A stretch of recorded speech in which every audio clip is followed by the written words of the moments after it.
Hello friends, welcome again to my YouTube channel. आज की इस वीडियो में हम डिस्कस करेंगे मिशन 95 प्लस के 6th एपिसोड के बारे में। अब तक जितनी भी वीडियोस अपलोड की गई हैं अकाउंट्स, इकोनॉमिक्स या बिजनेस के रिगार्डिंग, उन सभी वीडियोस का लिंक डिस्क्रिप्शन में गिवन है, आप जाकर देख सकते हैं। मिशन 95 प्लस के 6th एपिसोड में अब तक हम cash flow from operating activity complete कर चुके हैं, जिसमें कि 5 स्टेप्स कैसे कैलकुलेट किए जाते हैं वो हमने एक्सप्लेन किया था। तो ये वो टॉपिक है जो हमने प्रीवियस सेशन में कवर किया था, यानी cash flow from operating activity का एक कंप्लीट न्यूमेरिकल क्वेश्चन हमने सॉल्व कर लिया है, जिसमें विद डिटेल्स आपको मैंने एक्सप्लेन किया था कि कैसे आप 5 स्टेप्स को फॉलो करके cash flow from operating activity easily calculate कर सकते हैं। यानी cash flow from operating activity, जो कि कैश फ्लो स्टेटमेंट का फर्स्ट और सबसे क्रिटिकल पॉइंट है, उसको कैलकुलेट करना अगर आ चुका है तो इसके बाद वाले जो इन्वेस्टिंग और फाइनेंसिंग एक्टिविटीज हैं वो बहुत डिफिकल्ट नहीं है, बहुत ही इजी हैं। बस आपको ये 5 स्टेप्स फॉलो करने हैं, ऑपरेटिंग एक्टिविटी कैलकुलेट करनी है, उसके बाद वाला जो कॉन्सेप्ट है वो बहुत ही इजी है। आज के 6th एपिसोड में हालांकि हम इन्वेस्टिंग और फाइनेंसिंग को स्टार्ट नहीं करने वाले, हम एक बार रिवीजन करने वाले हैं बेस्ड ऑन एमसीक्यूज। यानी ये 6th एपिसोड में हम कुछ एमसीक्यूज डिस्कस करने वाले हैं। तो जैसे ही आपके सामने क्वेश्चन आता है आप कमेंट करके अपने आंसर्स बता सकते हैं। हम स्टार्ट करते हैं फर्स्ट क्वेश्चन से। तो क्वेश्चन आपके सामने है, क्वेश्चन को अंडरस्टैंड करिए, एक एक ऑप्शन को अंडरस्टैंड करिए, फिर आंसर बताइए। फर्स्ट क्वेश्चन हमारे पास है, विच of the following items would be subtracted from net income when using the indirect method of calculating cash flow provided by operating activity.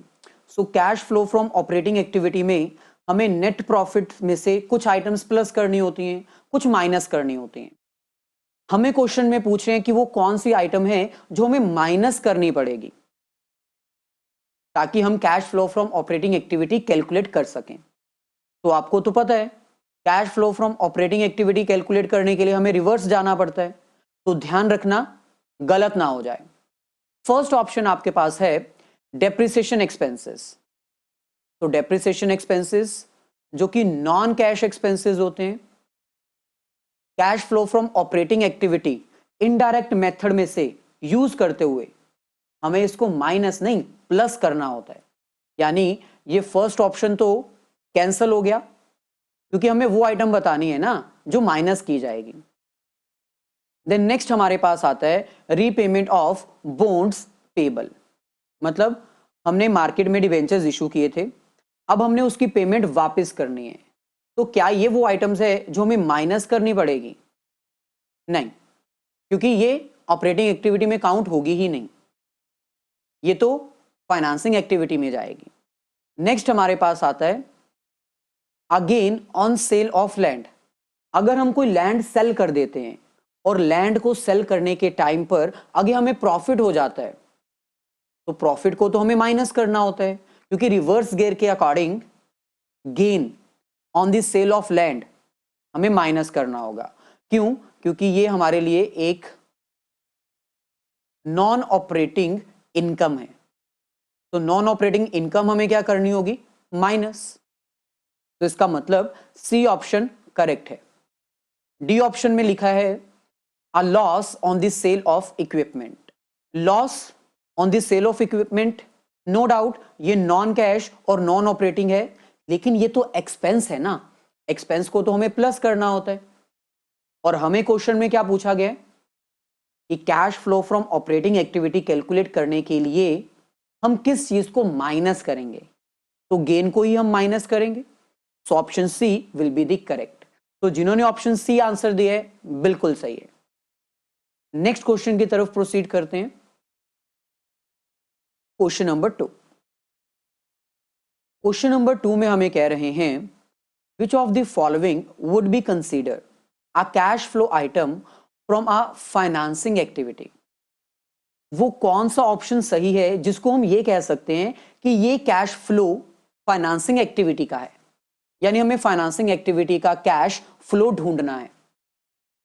First हमारे पास है a cash outflow to the government of taxes, government for taxes, यानी government को हमने tax पे करने, तो ये कैश का आउटफ्लो है। लेकिन क्या ये फाइनेंसिंग है?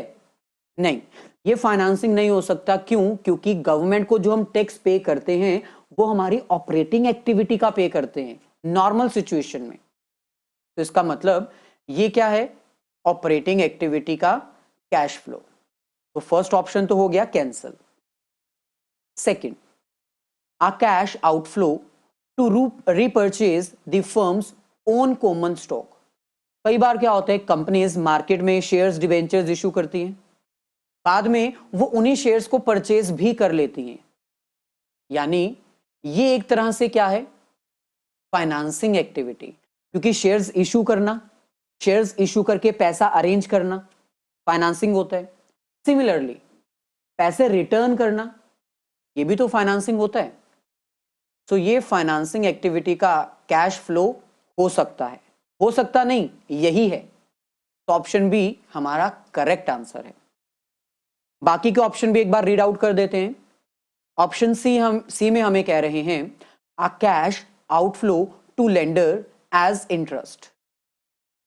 हमने किसी से उधार लिया, उधार जो हमने अमाउंट ली है, जो हमने अमाउंट बोरो की है, उसके ऊपर हमें नो डाउट इंटरेस्ट देना पड़ता है।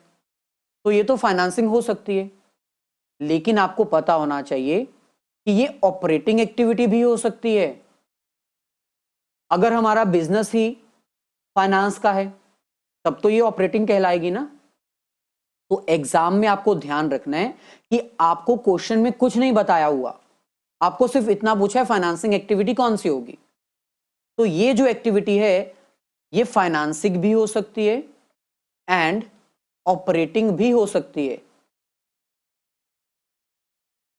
सिंपल, अगर हमारा बिजनेस है क्लोक मैन्युफैक्चर करने का, क्लोक को मैन्युफैक्चर करने के लिए हम उधार लेते हैं और उस उधार लिए हुए पैसे के ऊपर हमें इंटरेस्ट देना पड़ेगा, तब वो क्या है?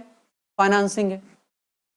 लेकिन अगर हमारा बिजनेस ही फाइनेंस का है, हम उधार लेते हैं पैसा, फिर आगे सप्लाई करते हैं, तब तो ये ऑपरेटिंग कहलाएगा ना।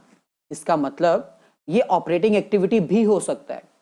तो इसमें डाउट है कि ये फाइनेंसिंग है कि ऑपरेटिंग है, इसलिए हम ये ऑप्शन सिलेक्ट नहीं कर सकते। सिमिलरली लास्ट हमारे पास आता है option D, a cash outflow to purchase bonds issued by another company. किसी दूसरी कंपनी ने अपने शेयर्स बेचने हैं, हमने खरीदने हैं, यानी ये तो हमारी इन्वेस्टमेंट हुई ना। हमने दूसरे की कंपनी के शेयर्स परचेज करने हैं, यानी उसकी कंपनी में पैसा इन्वेस्ट करना है, तो ये तो इन्वेस्टिंग एक्टिविटी हुई, तो इसको भी हम काउंट नहीं करेंगे। तो करेक्ट ऑप्शन आपका बी है। Next question number 3। Next question में हमें कह रहे हैं the method for presenting the net cash provided by operating activity that starts with the net income and adjust it for items that affect reported net income but that did not affect cash is called the. मतलब आपको वो method पूछ रहे हैं। Cash flow statement बनाने के लिए दो ही मेथड्स हैं, डायरेक्ट और इनडायरेक्ट, यानी इन दोनों में से कोई एक ऑप्शन सही होगा। आपसे मेथड पूछ रहे हैं, तो बी और डी तो हो गया कैंसिल। वो कौन सा मेथड है जिसमें cash flow from investing, operating और फाइनेंसिंग फाइंड आउट की जाती है, और वो स्टार्ट होती है नेट इनकम से, नेट प्रॉफिट से? Indirect method. हमने इनडायरेक्ट मेथड ही किया है, और वही वो मेथड है जो हमारा स्टार्ट होता है कहां से? नेट प्रॉफिट से, सरप्लस से। बहुत इजी है। Next question number 4। Cash paid for preferred stock dividend should be shown on the statement of cash flow under. Simple है, cash paid for preferred stock dividend, यानी आपने अपने प्रेफरेंस शेयर वालों को डिविडेंड दिया है, तो ये कौन सी एक्टिविटी कहलाएगी? आप डिविडेंड किसको देते हो? आपने शेयर्स इशू किए, अपने शेयर होल्डर्स को फिर डिविडेंड भी तो देना पड़ेगा। तो जो डिविडेंड दिया जाएगा, जो पैसा आपने अरेंज किया शेयर्स इशू करके, उसके ऊपर जो डिविडेंड दोगे तो वो कौन सा कहलाएगा? फाइनेंसिंग ना। सिंपल। मैंने आपको कंपनी के शेयर्स इशू किए, बदले में आपको डिविडेंड भी तो चाहिए होगा ना, तो मैंने आपसे अमाउंट बोरो की, फाइनेंसिंग एक्टिविटी है, तो उसके ऊपर जो मैं आपको डिविडेंड दूंगा वो भी तो फाइनेंसिंग ही कहलाएगा। सिंपल। ऐसे आपको कॉन्सेप्ट सोचना पड़ेगा। Next, which of the following would not be considered a cash flow from operating activity? वो कौन सी ऑप्शन है जो ऑपरेटिंग एक्टिविटी नहीं कहलाएगी? पहला, payments for the inventory. Stock को परचेज करोगे तभी तो बिजनेस स्टार्ट कर पाओगे, इसका मतलब ये आपकी ऑपरेटिंग एक्टिविटी है। Then interest received on loans. अभी मैंने आपको बताया था कि जो इंटरेस्ट रिसीव होता है, इंटरेस्ट रिसीव्ड, ये ऑपरेटिंग हो सकता है क्या? आपको इंटरेस्ट रिसीव हुआ है मतलब आपने किसी को पैसा उधार दिया होगा, आपने किसी को पैसा उधार दिया होगा, यानी ये आपकी इन्वेस्टमेंट है। आपको क्या ढूंढना है? Not to be considered. कौन सी एक्टिविटी इन्वेस्टिंग ऑपरेटिंग नहीं है? तो ये ऑपरेटिंग नहीं है, लेकिन भाई कुछ बिजनेस ऑर्गेनाइजेशंस के लिए ये ऑपरेटिंग एक्टिविटी होती है।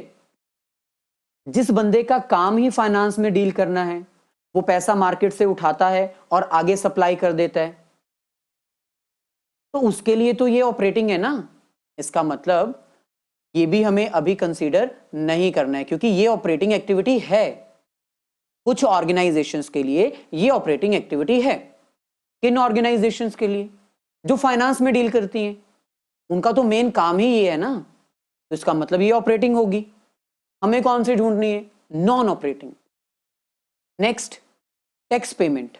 ये भी मैंने अभी आपको बताया, टैक्स जो पे किया जाता है वो बिजनेस के ऑपरेशंस पर ही तो पे किया जाता है, तो ये भी ऑपरेटिंग एक्टिविटी है।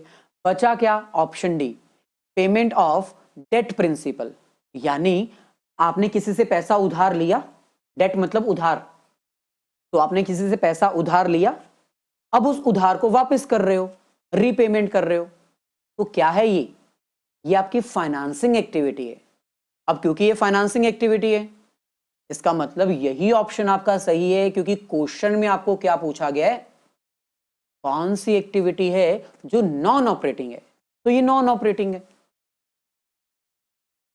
तो ये पॉइंट आपको याद रखना होगा कि कुछ एक्टिविटीज ऐसी होती हैं जो ऑपरेटिंग भी होती हैं, इन्वेस्टिंग भी हो सकती हैं या फाइनेंसिंग भी हो सकती हैं, तो वो पॉइंट आपको हमेशा याद रखना होगा। Next question, in the long run a business must generate positive net cash flow from which of the following activities if it is to be survive?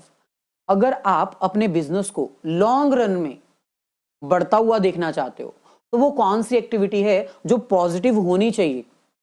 शुरुआत में अगर माइनस में होगी तो चलेगा, लेकिन हमेशा के लिए ये माइनस में होगी तो नहीं चलेगा। ऑपरेटिंग एक्टिविटी है वो।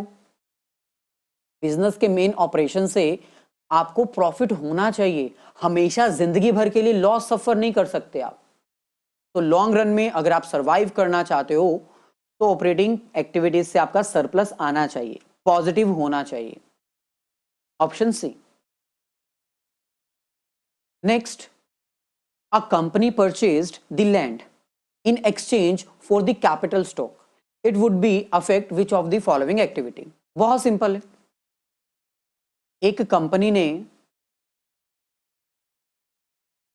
लैंड एक्वायर किया, किसी बंदे से लैंड एक्वायर किया, और बदले में कंपनी ने उसको पैसे नहीं दिए, क्या दे दिया? अपना स्टॉक। स्टॉक मतलब शेयर, शेयर्स इशू कर दिए, यानी issue of shares other than cash.